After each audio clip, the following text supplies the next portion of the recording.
L'ESRP, c'est un centre de reconversion professionnelle qui permet à des gens comme moi de se reconvertir et retrouver un futur emploi adapté à son handicap. Et cette formation et ce centre m'ont permis de pouvoir découvrir de nouvelles compétences, en l'occurrence secrétariat pour moi.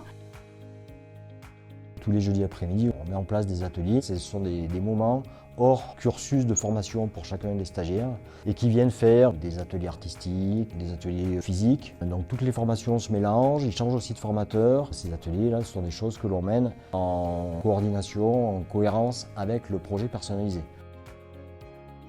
La particularité, la spécificité d'un ESRP, contrairement à un organisme de formation classique, c'est qu'en plus de tout cet accompagnement à la formation, il y a un accompagnement médico-psychosocial.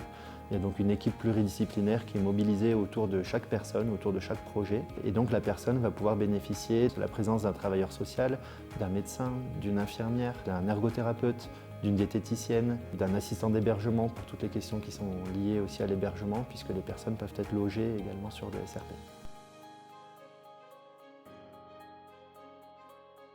Nous proposons un hébergement qui est pris en charge dans le cadre du prix de journée, donc qui est gratuit pour les personnes accueillies. Les hébergements sont répartis sur 5 sites différents et notamment une résidence toute nouvelle qui vient d'ouvrir cette année, qui comporte 48 chambres. Chacune de ces chambres est équipée d'une salle de bain adaptée aux personnes à mobilité réduite, avec également par étage pour entre 8 et 6 personnes accueillies une cuisine à partager. C'est un hébergement qui est situé sur les hauteurs de la fondation, donc avec une vue très agréable. Les autres sites que l'on peut avoir sont répartis soit au niveau du centre médical, il est un petit peu plus près du service de restauration. Ensuite, nous avons un hébergement qui est un petit peu plus loin de 8 chambres, qui est une petite villa assez sympathique aussi et qui a été rénovée il n'y a pas longtemps.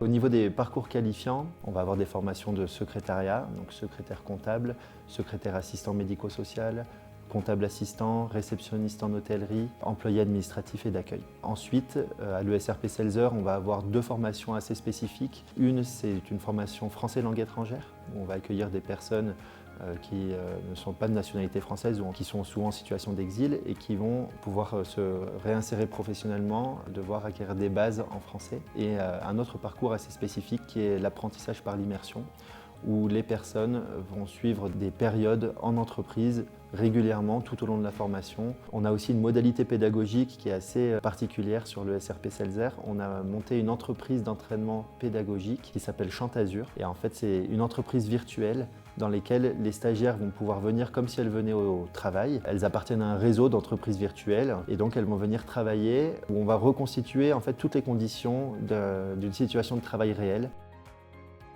C'est vrai qu'ici, quelquefois, c'est une parenthèse enchantée. Certains arrivent perdus et puis retrouvent une utilité sociale, des valeurs.